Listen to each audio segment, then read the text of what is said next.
ꯅꯨꯡꯊꯤꯜꯒꯤ ꯅꯨꯡꯁꯥ ꯌꯛꯂꯥꯎꯅ ꯁꯥꯕꯒꯤ ꯃꯇꯝꯅꯤ. ꯃꯁꯥ ꯅꯥꯟꯅ ꯂꯩꯔꯝꯕ ꯔꯨꯝ ꯃꯅꯨꯡ ꯑꯃꯗ ꯇꯦꯕꯜ ꯑꯃꯒꯤ ꯃꯥꯡꯗ ꯐꯝꯗꯨꯅ ꯂꯩꯔꯤ.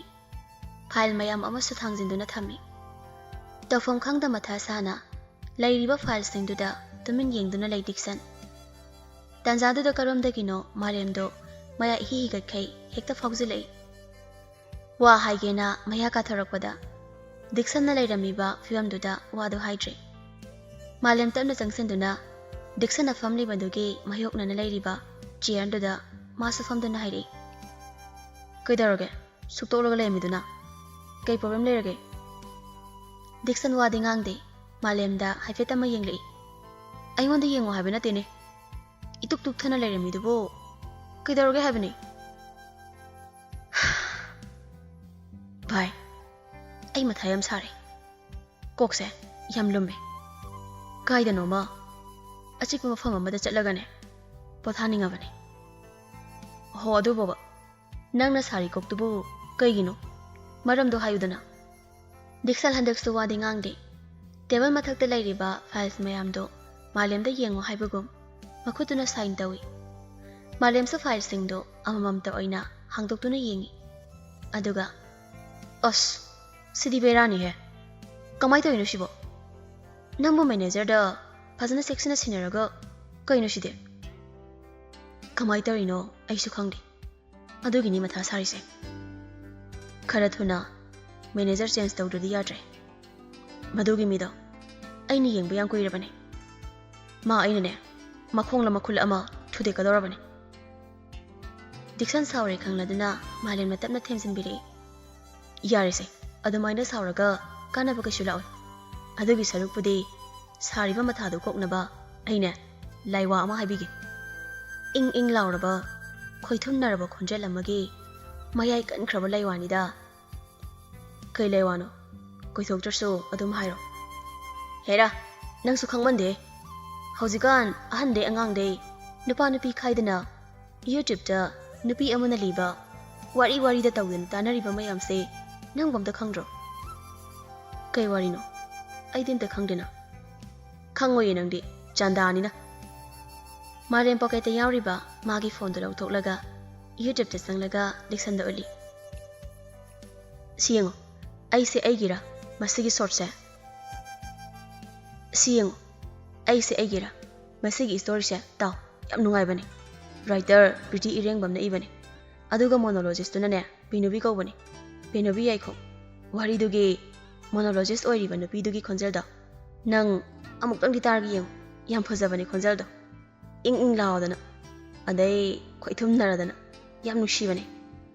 ꯃꯗꯨꯒꯤ ꯅꯨꯄꯤ ꯃꯆꯥꯗꯨꯅ ꯂꯤꯕ ꯋꯥꯔꯤ ꯈꯨꯗꯤꯡ ꯂꯣꯏ ꯅꯨꯡꯉꯥꯏꯕꯅꯦ.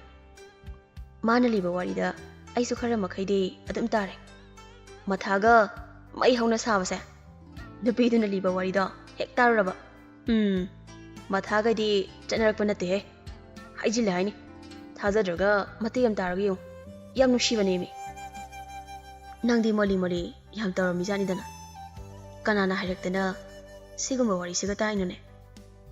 ꯍꯦꯔꯥ ꯑꯩꯁꯨ ꯇꯥꯒꯦꯅ ꯇꯥꯈꯤꯕꯕꯨꯗꯤ ꯅꯠꯇꯦ. ꯏꯆꯟꯅꯨꯄꯤ ꯈꯣꯏ ꯏꯃꯥ ꯈꯣꯏ ꯑꯗꯩ ꯂꯩꯀꯥꯏꯒꯤ ꯃꯤꯁꯤꯡꯅ ꯑꯗꯨꯝ ꯇꯥꯕ. ꯃꯣꯏꯅ ꯇꯥꯕꯗꯣ ꯑꯩꯁꯨ ꯃꯔꯛ ꯁꯔꯛꯇ ꯃꯇꯦꯛ ꯑꯗꯨꯝ ꯇꯥꯕ. ꯍꯥꯏꯗꯤ ꯚꯣꯂꯨꯝꯗꯣ ꯀꯟꯅ ꯍꯦꯛꯇ ꯂꯩꯈꯠꯇꯅ ꯊꯥꯔꯒ ꯇꯥꯔꯕꯅꯤ나 ꯑꯗꯨꯗ ꯃꯇꯦꯛ ꯁꯨꯝ ꯇꯥꯔꯝꯕꯗꯨꯗꯅꯦ ꯁꯨꯝ ꯅꯨꯡꯉꯥꯏꯔꯛꯄꯤ ꯑꯃ ꯌꯥꯎꯔꯤꯌꯦ ꯈꯣꯟꯖꯦꯜꯒꯗꯣ. ꯏꯪ ꯏꯪ ꯂꯥꯎꯔꯗꯅ ꯈꯣꯟꯖꯦꯜꯒꯗꯣ. ꯅꯨꯡꯁꯤꯕ ꯑꯃꯁꯨ ꯌꯥꯎꯔꯤꯕ. ꯑꯗꯨꯗꯩ ꯑꯩꯁꯨ ꯑꯗꯨꯝ ꯆꯤꯡꯁꯤꯟꯈꯤꯗꯅ ꯇꯥꯔꯦꯗꯅ. 이보 하이리보 와두가 삭다두가 빡대해. 하영 와리도 따바 마tamda 아이원다 빡대 하이리바 낭나dom네. 아이원다기 빡다바도 henjindawribrasu kanana khangba. 야자레 아시गumba시다 thawaiga yauna chingsingadaba mididi aidi natrehe. Hoi chandal chingshinde matamda yorakanda yengba haiduni. Ahoy chandal matamda yengse. ꯑꯁꯝꯅ ꯃꯔꯨꯞ ꯑꯅꯤꯗꯣ ꯐꯥꯒꯤ ꯇꯧꯅꯗꯨꯅ ꯍꯔꯥꯎ ꯉꯥꯏꯍꯥꯛ ꯋꯥꯔꯤ ꯋꯥꯇꯥꯏ ꯇꯧꯔꯤ. ꯃꯥꯂꯦꯝꯅ ꯂꯥꯛꯇꯨꯅ ꯋꯥꯔꯤ ꯁꯥꯕꯁꯤꯗ ꯗꯤꯛꯁꯟꯒꯤ ꯃꯊꯥꯗꯣ ꯈꯔ ꯃꯈꯩꯗꯤ ꯅꯦꯝꯊꯕꯗꯧꯅꯗꯤ ꯇꯧꯔꯦ. ꯃꯥꯂꯦꯝꯁꯨ ꯊꯕꯛ ꯑꯇꯩ ꯂꯩꯕꯅ ꯀꯨꯏꯅ ꯂꯩꯔꯨꯗ꯭ꯔꯦ. ꯉꯥꯏꯍꯥꯛ ꯂꯩꯔꯒ ꯃꯥꯁꯨ ꯑꯃꯨꯛ ꯊꯣꯛꯈ꯭ꯔꯦ. Dixonso malemna hairambagi matung ina YouTube da aise aigira haina search tawduna yengi. Wari dugi pic oina hawliba sakfam adu fawba hek ubada Dixon masando ing lawbagum tawri. Karigi sa tawri. Wari dugi pic da habliba nupi amagi photo ado yamna ing na fazay. Yenglabasto penay daba adum yengning ba poi. Dixon wari do episode 1 duda namlaga taba hawi. Dixon makhong ani magdo makha mathak tawraga table duda thami. Mamit ani do so isinduna wari do tari. Tahal labasto khonjel do punsi sumagi lepanaida. Nizarui amukso pendabada fawrakpana. Tahan biyo mathang mapawtaso. Ohen bani aise asumna. Ohen bani aise asumna. Henman kibana nungshibado. Panghaura roidra mipaibana nangbo.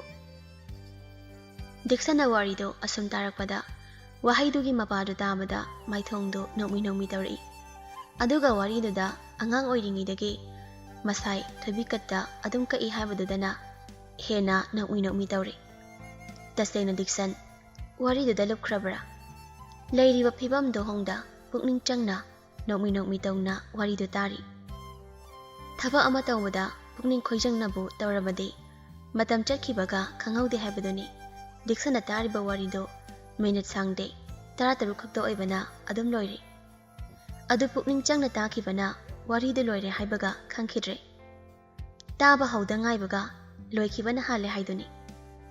Tariba wari do loibada Dixon mamai do kharaga suktak tawi. Episode 2 do amuk taba hawi. Lupkre nupa sita sengna wari liriba napidugi khonjelda fazana ngawkre. Khonjel dunaga marol amanuk sibani taba nungai bani. Wari duna amung hit chakhalak padudagadi tasena Dixon de wari duda lukhrabani wakhanda. Kokta saramba matha lairamba tension kayado wari dugi monologist tawriba napidugi khonjel duna Dixon gi matha pumba kokhanba oina thokli. Tariba wari duso yam sangba oide 20 minutes mukta oibana ipi amade thuna adum loishali. Ama loiraga ama amuk tabana khudaktuda epi 5 phawbudi tasalabani. Wari duda lukhibana office ta lairibani haibagi wakhanga kawkhre. Sugadaba files mayam amasu paiduna lairibani. Adubu maduga changdre loina kawkhre.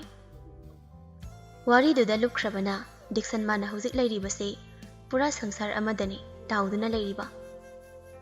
Aduk thawai tana pukning khoijangna tariba wari wakhal adubu thugaigi haina khanbagira khamba yaroidabagum mikuptuda akanba nonglei nusisu haina humna hekta laksilai. Nong khongbagi makhonduna Dixon do gyan khanglaglai. Mangakto haife laiduna thongnaw romda yenglubani. Akhak arawga loinana maning tamna nong churami. Dixon wari tariba do loshiladuna muthatle. Khudangda siriba gari da yenglubada pung ahum taduna leirame. Pungsidi ayoramedana. Aidi masigi wari sida tawringida khanghaudredana. Madugi malemaduna kai dibu puraktana da halino base. Tawgadaba thabaka amta tawhandre base. Tawgadaba thabaktadi tawda nathaiduna leiraga matamna ngaibidana chekhradi mingonda tainai haibaduni Dixon na tawri base. Ngaiha khaktang wakhal pothage haiduna wari taribani. Adubu wari duna nungaibaga liriba nupidugi khonjel duna nungsibaga wari duda pukning lupna takibana ngaiha khak tagi tawudu kuina takibaduna ngasigi magi thabak singdo amata tawdrabani. Madupumba malemdo oina tainabiribani. Malemna khangkhrabadi arembagi hek haizarame khangkhradawini. Dixon tebanda files mayam leiribado ani ahum sasat hangdoktuna yengba yamba tawba yamba khara suri. Dixon angang oiringaidagi mahai masingda pukning changlakpa mini. Adu pukning changna honakibaga masagi haizabaga naha oina masagi sinfam thabak ngana fangbani. Dixon Imphal West ki Deputy Commissioner oina le. Yamna naha makni haibasu yande. Mayairap oigadra chahi kunwanga kuntaru adagi chahi gini Dixon si. Dixon masagi sinfam do khakta supaide. imung manungsu khara makhai dilingba imung oibana Dixon gi mapa yaimana achau achau ba dukan kaya lingkhatpagi thabak pumbasu mana panaduna leiribani hauziki oina suduna yengliba file singdusu makhoi tongana hangjaba microfinance ki file singni numit adusu khudak tuda nongna phutit phune hekta hai thai mit mai pangba ngamda khai taba nongjuni tawriba thabak tu loshilage khana matam yenglakpadadi pung mari makhai chap chana taduna leirami Dixon yanglal haipe tingkhalaga calling bell ado khingi Chauren changlaktuna hanglari sir ta Chaurel coffee amta thaksi phani sir ai lawjawrage hekta Dixon paisa lokthokuna piranga makha taraklami staff singisu sunaba leiramo Chaurel na coffee lobu chakringai Dixon chian juda ngathaduna ngihak mamit ushili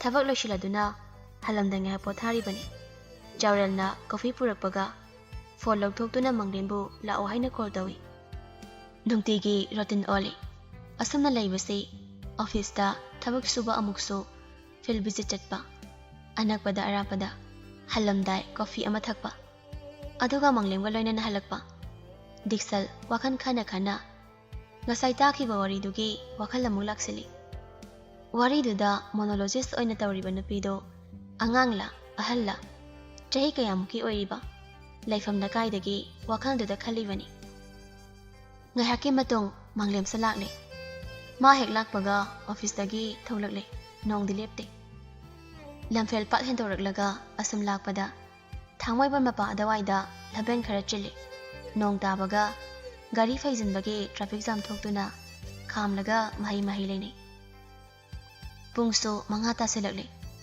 Dixon ngasai mana takhiba aise aigiragi warido amu makha ta sirakhan tawduna le phone da amuk yeng amuk nam tawduna le nong naga tabana taga daba taladuna tadre Dixon manglemda onsinduna hari tamo isai nungai bam ta se manglem Dixon gi test khangna isai ama thari Sania yangi nothing's gonna change my love for you isai mayektuna hek haurakpada Dixal nakanduda yengthoklui nong marik cholaba gari gi glass panel aduda lambi nakanda napi macha ama yamna kanna nokli satin su yaude school uniform dani satin paipi mama nabi amana koitan tanari tupkadawbagi aduba ingangoksin aduna thairaga cheli sangna chenbadi natte mafom khajik aduda uru leiduna leiribani maning tamna makalam laba minoktuna leitengli pumcha cholamba fijol laibakta tariba sai khara adusu nongna luptuna nakal amada haidoktuna napsilaga leire makhutna amana pulli bataido lokthokuna hairaga sanari tawriba matawduda Dixon masa khangda chimbaldo nofe tawri mityeng adusu napi masaduda khoidana yengluri namichupa ama Dixon gi ifak faksinduna leramba wakhal napi macha adugi minokna chamkhrabagum nonglokta sanari bi aduna mahaki pukninggi arumba chamthokhrabagum pukning chamtholibado napi masaduna ni haisira natragana ngasai office da thawayawna takriba wari dudi yaudabra yawe so haisira apamba nungsiba poklibra natraga ngaihaki meki kumhai oina yengluribra pukning di hokre masa taklamda apen basu thamluri ngaihaki mi yengaduna sir ngasi di khara thengadaba male manglemna wa hairakpaduda Dixon haujikta gyan lai thongdegi mai onthoraktuna amuktang khawdemi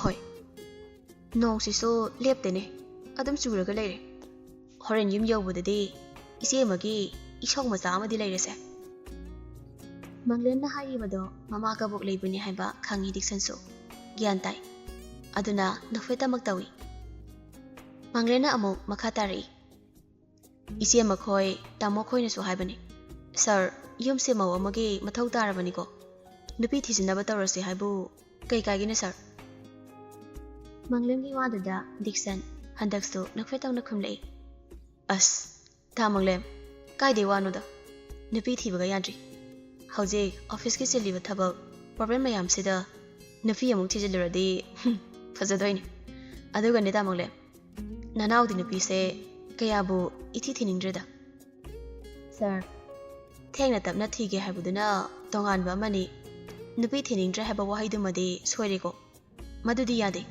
thengna su taplasu nupi di thidaba yadabani ko sir as khangreda ta mangle gyan ga tadi luri bade koksida nupi gi wakal chango yadrisini madusu bera amani sir kaka gari se maning kitang hanbigera Dixon mapanda kaurak libi nupi da yengli nasai ki pukning lupna yenglu ribi nupi masaduni manglem nupi masada da onsilaga wari sai ibema maning haladi mi gari da soidina thenglani madu nungaire loina kriki ina duna khamle aikhoi lanfam leitre kadai da lalo haibano ibema yada tawbani atopa lithokkham leibra yengudana ho leitabaini hairakli sai gari khuding makne kitang hanbiyo na hayre yaraktre si gari sina khara gef leiba manbagi hairakli bani maning hanfam leitine noibo adudi masi gari sa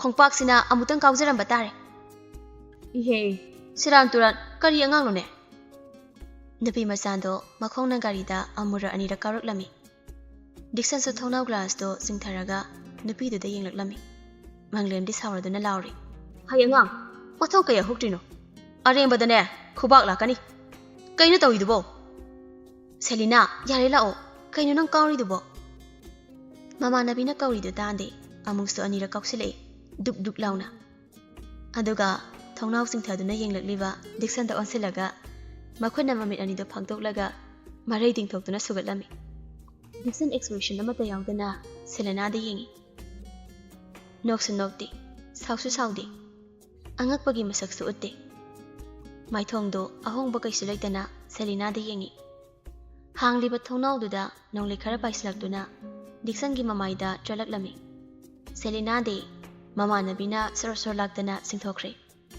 Dixon sor asangba amuktang hondoklaga masinda soli ha ngasai kai wani yengluri sidi sono oirame wakhandaso yang yangkre arumba polum ama thangthabagum masinda sono ne haina solabaso amuka yeninglai nong maraktuda maning tamna sanabado wakal nungaiba ama supiri nongmi so amuk tawi minokto amuk mangkraga amuk so machinda solai sono nida hosigi angangdo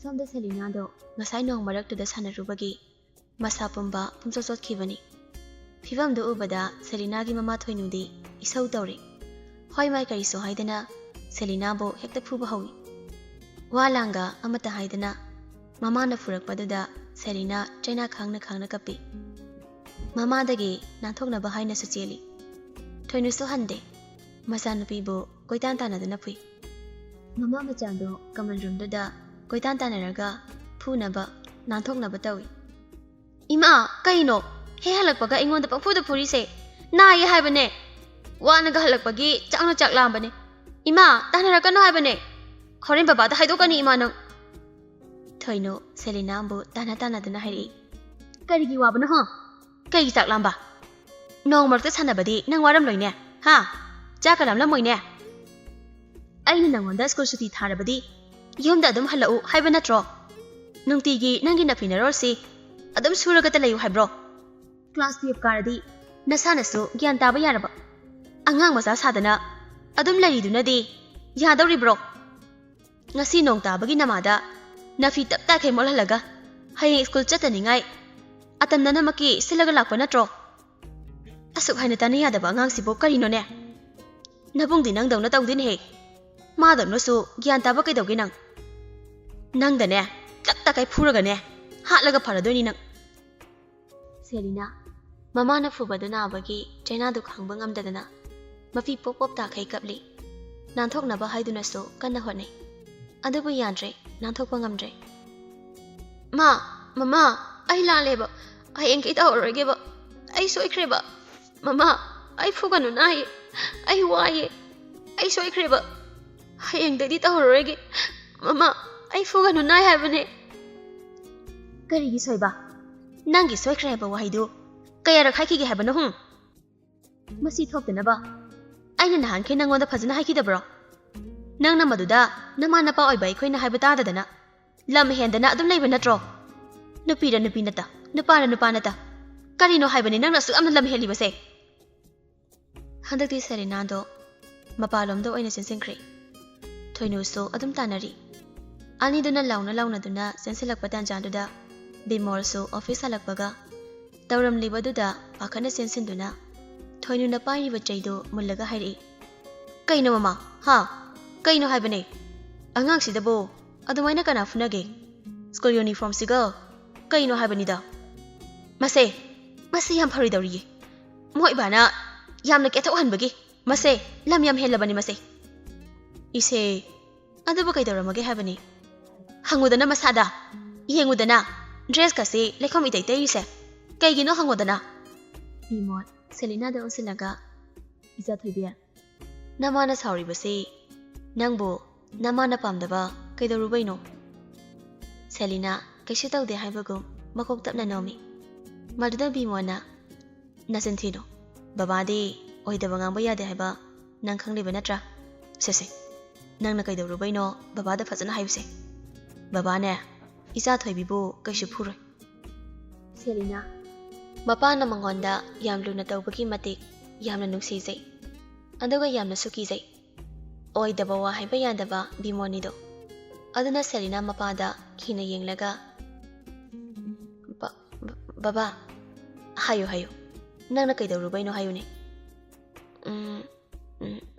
ꯉꯁꯤꯗꯣ ꯍꯦꯟꯊꯣꯏꯒ ꯏꯕꯥꯅꯤꯅ school ꯍꯜꯂꯛꯄꯒꯤꯗ ꯅꯣꯡ ꯇꯥꯕ ꯑꯗꯨꯗ ꯅꯣꯡ ꯃꯔꯛꯇ ꯁꯥꯟꯅꯕ ꯅꯨꯡꯉꯥꯏꯅꯤꯅ ꯁꯥꯇꯤꯟ ꯇꯨꯞꯇꯕꯤꯗ ꯉꯥꯏꯍꯥꯛ ꯁꯥꯟꯅꯔꯨꯕ ꯑꯗꯨꯒꯤ ꯃꯃꯥꯅ ꯁꯥꯎꯔꯒ ꯑꯩ ꯐꯨꯔꯤꯅꯤ ꯅꯪꯗꯤ ꯅꯣꯡ ꯃꯔꯛꯇꯗꯤ ꯀꯅꯥꯅ ꯏꯟꯁꯤꯟꯗꯅ ꯁꯥꯟꯅꯔꯤꯕ ꯀꯅꯥꯝꯇꯅ ꯏꯟꯁꯤꯟꯗꯦ ꯑꯩ ꯏꯇꯣꯝꯇꯅ ꯁꯥꯟꯅꯩꯅꯦ ꯅꯇꯣꯝꯇ ꯁꯥꯟꯅꯩꯕ ꯅꯣꯡ ꯃꯔꯛꯇ ꯁꯥꯟꯅꯕꯗꯨꯕꯨ ꯅꯨꯡꯉꯥꯏꯕ꯭ꯔꯣ ꯅꯨꯡꯉꯥꯏ ꯅꯣꯡ ꯃꯔꯛꯇ ꯁꯥꯟꯅꯕꯗꯨꯒ ꯍꯧꯖꯤꯛ ꯅꯃꯥꯒꯤ ꯂꯤꯆꯩ ꯆꯥꯕꯗꯨꯒ ꯑꯅꯤꯗꯨꯗꯩ ꯀꯔꯝꯕꯅ ꯍꯦꯟꯅꯗꯤ ꯅꯨꯡꯉꯥꯏꯒꯦ ꯃꯃꯥꯒꯤ ꯂꯤꯆꯩꯗꯤ ꯌꯥꯝ ꯅꯥꯏ ꯅꯣꯡ ꯃꯔꯛꯇ ꯁꯥꯟꯅꯕꯗꯨꯅ ꯅꯨꯡꯉꯥꯏꯕ ꯌꯥꯝ ꯍꯦꯜꯂꯦ ꯅꯪ ꯅꯃꯥꯒꯤ ꯂꯤꯆꯩꯗꯨ ꯆꯥꯕꯗ ꯍꯥꯎꯇ꯭ꯔꯕꯗꯤ ꯍꯌꯦꯡꯈꯩ ꯅꯣꯡ ꯃꯔꯛꯇ ꯁꯥꯟꯅꯔꯨꯔꯅꯨꯗꯅ ꯁꯦꯂꯤꯅꯥ ꯍꯣꯏ ꯍꯥꯏꯕꯒꯨꯝ ꯃꯀꯣꯛ ꯅꯣꯝꯃꯤ ꯌꯥꯔꯦ ꯅꯪ ꯀꯥꯗ ꯆꯪꯂꯒꯅꯦ ꯅꯐꯤ ꯅꯔꯣꯟꯗꯣ ꯍꯣꯡꯗꯣꯛꯆꯔꯨꯔꯣ ꯁꯦꯂꯤꯅꯥ ꯍꯣꯏ ꯍꯥꯏꯔꯝꯂꯒ ꯆꯠꯄ ꯍꯧꯕꯗ ꯉꯥꯏꯔꯤꯕꯅꯤ ꯆꯠꯂꯤꯗꯣ ꯂꯦꯞꯄꯒ ꯃꯄꯥꯗ ꯍꯥꯏꯐꯦꯠ ꯇꯨꯃꯤꯟꯅ ꯌꯦꯡꯂꯒ ꯂꯩ ꯃꯇꯧꯗꯨ ꯎꯕꯗ ꯕꯤꯃꯣꯜ ꯃꯆꯥꯅ ꯀꯩꯅꯣꯃꯗꯤ ꯍꯥꯏꯅꯤꯡꯂꯦ ꯍꯥꯏꯕ ꯃꯥꯁꯨ ꯈꯪꯂꯗꯨꯅ ꯃꯈꯥ ꯇꯥꯔꯛꯏ ꯏꯆꯥ ꯊꯣꯏꯕꯤ ꯀꯩꯗꯧꯔꯒꯦ ꯀꯩ ꯍꯥꯏꯅꯤꯡꯒꯦ ꯅꯪꯕꯣ ꯕꯕꯥ ꯍꯥꯎꯅꯦ ꯍꯥꯏꯌꯨꯅꯦ ꯀꯩ ꯍꯥꯏꯅꯤꯡꯕꯅꯣ ꯑꯩꯒꯤꯁꯨ ꯐꯣꯟ ꯑꯝꯇ ꯂꯩꯕꯤꯌꯣ ꯐꯣꯟ ꯂꯩꯕꯤꯌꯣ ꯍꯥꯏꯔꯛꯄꯗꯨꯗ ꯊꯣꯏꯅꯨ ꯏꯛꯁꯧ ꯑꯃꯨꯛ ꯇꯧꯔꯛꯏ ꯀꯔꯤ ꯃꯔꯝꯒꯤ ꯐꯣꯟ ꯂꯩꯗꯧꯔꯤꯕ ꯂꯥꯏꯔꯤꯛ ꯇꯝꯂꯤꯕ ꯅꯪꯅ ꯀꯩ ꯗꯔꯀꯥꯔ ꯇꯥꯗꯅ ꯐꯣꯟ ꯂꯩꯗꯧꯔꯤꯕꯅꯣꯕ ꯅꯪꯅ ꯁꯤꯖꯤꯟꯅꯅꯤꯡꯉꯥই ꯂꯩꯔꯕꯁꯨ ꯑꯩꯈꯣꯏꯒꯤ ꯁꯤꯗꯒꯤ ꯑꯗꯨꯝ ꯁꯤꯖꯤꯟꯅꯧ ꯌꯥꯔꯣꯏ ꯃꯣꯏꯕꯥ ꯐꯣꯟ ꯂꯩꯕꯒ ꯌꯥꯔꯣꯏ ꯍꯥꯏꯁꯤꯅꯤꯀꯣ ꯁꯦꯂꯤꯅꯥ ꯁꯠ ꯇꯧꯔꯒ ꯍꯥꯏꯔꯛꯏ ꯑꯩꯅꯕꯨ ꯍꯥꯏꯔꯗꯤ ꯅꯣꯏꯗꯤ ꯑꯝꯇ ꯌꯥꯗꯕꯅꯤ ꯑꯩꯁꯦ ꯅꯣꯏꯒꯤ ꯑꯄꯣꯛꯄ ꯅꯆꯥꯒ ꯅꯠꯇ꯭ꯔꯕ ꯈꯪꯗꯦ ꯑꯩꯅ ꯀꯩꯅꯣꯝ ꯍꯥꯏꯕ ꯈꯨꯗꯤꯡꯒꯤ ꯑꯗꯨꯝ ꯌꯥꯗ꯭ꯔꯤꯁꯦ ꯃꯤ ꯏꯃꯥꯟꯅꯕꯤ ꯍꯦꯟꯊꯣꯏ ꯈꯣꯏꯗꯤ ꯃꯥꯅ ꯍꯥꯏꯕ ꯈꯨꯗꯤꯡ ꯃꯃꯥꯒ ꯃꯄꯥꯒꯅ ꯑꯗꯨꯝ ꯌꯥꯏ ꯑꯗꯨꯝ ꯂꯩꯕꯤ ꯑꯩꯒꯤꯗꯤ ꯍꯥꯏꯕ ꯈꯨꯗꯤꯡꯒꯤ ꯑꯝꯇ ꯌꯥꯗꯦ ꯀ꯭ꯂꯥꯁ 12 ꯂꯣꯏꯗꯧꯔꯁꯤ ꯐꯥꯎꯕ ꯐꯣꯟ ꯄꯥꯏꯅꯨ ꯍꯥꯏꯕ ꯑꯩꯒ ꯂꯣꯏꯅ ꯇꯤꯟꯅꯕ ꯏꯃꯥꯟꯅꯕꯤ ꯈꯣꯏꯗꯤ ꯐꯣꯟ ꯂꯣꯏꯅ ꯂꯩꯅꯔꯒ ꯄꯥꯏꯅꯔꯕꯅꯤ ꯑꯩ ꯈꯛꯇꯅꯤ ꯍꯧꯖꯤꯛꯐꯥꯎ ꯐꯣꯟ ꯄꯥꯏꯗꯅ ꯂꯩꯔꯤꯁꯦ ꯅꯃꯥꯟꯅꯕꯤ ꯍꯦꯟꯊꯣꯏꯗꯨꯗꯤꯅꯦ ꯅꯪꯗꯧꯅ ꯃꯊꯣꯡ ꯆꯥꯗꯕ ꯇꯧꯗꯦꯅꯦꯍꯦ ꯃꯤ ꯃꯆꯥꯗꯨꯗꯤ ꯒ꯭ꯌꯥꯟ ꯌꯥꯝ ꯇꯥꯏꯅꯦ ꯏꯕꯦꯝꯃ ꯆꯧꯂꯝ ꯆꯥꯗꯕꯤ ꯁꯦꯂꯤꯅꯥ ꯃꯄꯥꯗ ꯑꯣꯟꯁꯤꯟ ꯈꯪꯗꯦ ꯑꯩꯗꯤ ꯂꯩꯕꯤꯗ ꯌꯥꯔꯣꯏ ꯍꯥꯏꯁꯤꯅꯤ ꯕꯕꯥ ꯂꯩꯕꯤꯌꯨꯀꯣ ꯄ꯭ꯂꯤꯖ ꯕꯕꯥ ꯑꯩꯒꯤꯁꯨ ꯐꯣꯟ ꯑꯝꯇ ꯂꯩꯕꯤꯌꯣꯕ ꯍꯣꯏꯁꯦ ꯏꯆꯥ ꯊꯣꯏꯕꯤꯒꯤꯕꯨ ꯀꯣꯛ ꯂꯩꯔꯒ ꯂꯣꯏꯔꯁꯦ ꯀꯩꯅꯣꯗ ꯃꯣꯏꯕ ꯊꯦꯝ ꯅꯧꯗꯅ ꯇꯧꯒꯦꯗꯤ ꯅꯠꯇꯦ ꯍꯧꯖꯤꯛꯄꯨ ꯑꯉꯥꯡꯗꯣ ꯐꯣꯟ ꯄꯥꯏꯍꯜꯂꯒ ꯀꯩꯗꯧꯅꯍꯟꯒꯦ ꯍꯥꯏꯅꯣ ꯃꯃꯥ ꯌꯥꯔꯦ ꯅꯪ ꯋꯥ ꯉꯥꯡꯂꯛꯀꯅꯨ ꯆꯪꯈ꯭ꯔꯣ ꯆꯠꯂꯣ ꯏꯆꯥ ꯊꯣꯏꯕꯤ ꯕꯕꯥꯅꯅꯦ ꯅꯪꯒꯤ ꯐꯣꯟ ꯂꯩꯕꯤꯗꯣꯏꯅꯤ ꯆꯠꯂꯣ ꯅꯪ ꯀꯥꯗ ꯆꯪꯉꯨꯆꯣ Selina, mana ngame haibagum, mamada haife englaga, mamit anido faktok lamaga hotana sensinkri. Masa napina harauna sensinkibado ubada, bimol mai thongdu nafetawi. Kaya dano ni mase, moy bana ni angang se, yam nakte san bagi yadrabani se. Manglaba. Mama, kay gino nang na asugyan tadrisibo. Hay nangang na ba asugam na lurise. Kay gino, kisa Thoibi se, nabugtoki na sana tabagum, adugta thiri badubo, kay gino hay banida. Ibugtoki sa oirabasune. Mase, nuksiyu yadre, lamhen male. Adu adaga khangde, ay dine hay birisini. Pondo laibiba yadre hay siniko. Housing matam gitari ba pao mayam sidaga. Pondo pahelaga hayeng ne. Asoy baga yarak labadi. Ay ngondaga di tainarak pa yadre hay siniko. Ay kayo halak pa yadre hay sini. Bimon giwaga ang matatada kay Thoino. Mana thokpa ama hayram laga. Hetlaw duna jangkri. Hais, ludaw rida. Kari mamalo sibo. Asungang na sang nabiyadri sibo. Isa Thoibi na napidaw na giyantana. Fazna laitri fawadi. Masigi egi napi sauragi isaw lang bagi. Temperature si. Pak nintaw hay bayari dawri. Ay di. Moy mama masasi. Kamay taw ni. Ludawri. Yam ludawri. Ngang na ba yam ludawri. Bimol sa office nagi. Wanaga halagbaga. Masado warabani. Aduna kuy na laitre. Maso imong da jangkri. Mathang lumiki nunggang duni. Chawraba yumgi ka mayam lairibadudagi. May napak na sangnandaba ka macha ama saduna lay. Kado Dixongi kagadi adum nagnari. Ka manungduda Dixon magi office ki file singdo yengduna lay. Ngarangi file singduni tawriba thabakdo loira male. Table da lairiba phone do paikhatuna balcony lairiba adomda oina chali. Pothaduna laitraba maisada na yomlaba wakhando pothaba ngamdre hairibra. Nupagi matawdo yamatha sana ui. Balcony da wing chair ama lairibadada sangsinduna fami. Pocketa yawriba phone do lokthokduna ngarang mana takriba warido amu makha thaduna tari. Mani nupadogi matawdo wakhal pothaba ngamdre haibana warido taribani. Hanandi Dixona wakhal laitana ingna jingnabu lai ngamdrabadi balcony sida churuk mataiga loinaduna famlaga wakhal he potharibani. Aduba ngasidi Khoithumlaba Khonjel ama tarubaduna churukki mathauga takhidre. Aduk mayai kanna nungsiraba Khoithumlaraba Khonjel bu oiraba male. Churupta laisuduna wakhal pothaduna lairamba Dixonbu nathai handuna ngasidi nupi amagi Khoithumlaba Khonjel lomda oina pukning hakjang pumba jingsinbikraba male. Dixon mamit anima ushinaduna warido asam taduna lairambani.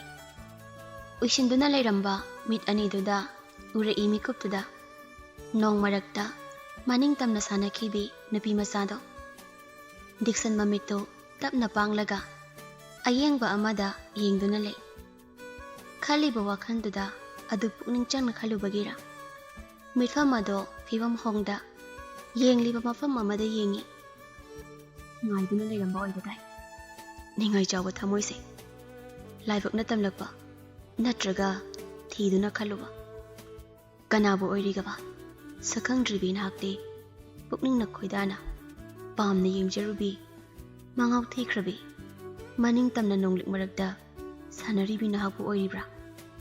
Natraga thamoibu sumatpa ngamlibi Khoithumnarabi Khoithumlaba Khonjel nahakbu oiribra. Amabu oirabaso sabi oiba ihaki isanga oigadaba nahakti oiram pumnamaktagi hen Thoibi aigi Thoibi khanduna lairibado thokle hairibra natraga kari maithongdo ahongba kari su ude aduba chimbaldumadi khajik lengduna lakhweti tawri. Matawduda nupasti tariba waridugi liribi nupidugi Khoithumlaba Khonjel duda ngawbagini haisira. Khonjel duda ngawrubagi nupasigidamag isai matek amaga changdamnabisira. Khoithumlaba Khonjel sina Nangi Ngao hale potafam Kangdana aibu Mayay karabanangi Khonjel si na Inot ka hale Kayat pumba aigi Hey sak udribi Ho aigi tamoy sumhatbi Hey sak udribi Ho aigi tamoy sumhatbi Dixon, warida muthalli Ngasidi ipi makha tarudre Layriba phibam dumadi hongdana layri Aduga masindasu asumna soli Ngasagi angangdo Masakti adum yaine Kaigino aina Sigi wakhanga khalisina Khanbe yade Ngasai mana taramnido Madu sonogi angangnida Machindadi sononi hainadi adum hairi Aduba chimbangi nafeta budumandi mangdi Sono haikibaga nafeti adumak tauri Dixon ngasagi charupta pairaga munayigi Aina matha sarakpa Wakhalsina ingna pothafam khangdana Wana layraklaba matamdadi Nahak naibu pothankibani Adubu ngasidi Nang undagi hena Mayay kankraba Tahing laba Nungsiraba Saudabi Khoithumlabi magi khonjelna Egi wakhalse Pothahanduna Nahaki mahut sinkre Masina kayam kuina Egi wakal pothabada Mahut sinba amungam gadawribano Egi ifamda Nangi mathaudi layarwadra Khoithumlabi magi khonjel khaktamak Mathau taduna layradra Natragana Nabani maki mafam Laytana Sonogi angangdugi Mathau oina layradra Ganagi oina layni Natragana Noi ahumak Aigi ifamda Mathau loina tahalo haibro Nangso Sonogi angangso Khoithumnarabi Khoithumlaba Khonjel mahakso Gyan tade Ay gyan tade Noi ahumgi marakta Aigi ifamda mathau oina thamgadawri basi Kanano haiba Ay gyan tade Ngawri nupase Pura angawbo oli Diksal Wakal pothana bani haiduna Taruba wariduna Ngasidi thamoido hathaba ngamda Khanfam khangdana angawbo oli Khoithumlaba Khonjelda ngawribra Natraga Mana sononi hairibi Nupiduda ngawribra Karino khangdi Aikhoisu Magi matawduda khangba ngamdi Athengba ahingdu Dixon Churupduda yenglaga Nokmi tawduna le Namidangni haibaga kawkhre Machinda sono angang Saudribi Khoithumnarabi Khoithumlaba Khonjel haina Angawbagum sonbasu lepti Dixon Mikuptuda angawbo ankre Sakhangribi Saudribi Khoithumnarabi Khonjel Sumhat yarpubi Nupi mahaki Khoithumlaba Khonjel duda Matang asida Khoithumlaba Khonjel hairiba wari matek asi laisinjare Wari asida soikhilan kiba yaurabasu Nuksiraba listeners khudimagna ngapigani haibasi aigi thajabani Aduga hairiba wari asi nerat khudingmakta dedicate tawjaba oina wari asi izabani haina writer ai isagi maikaidagi aroiba oina wafam kharasi thamjabani haina phongdokpiri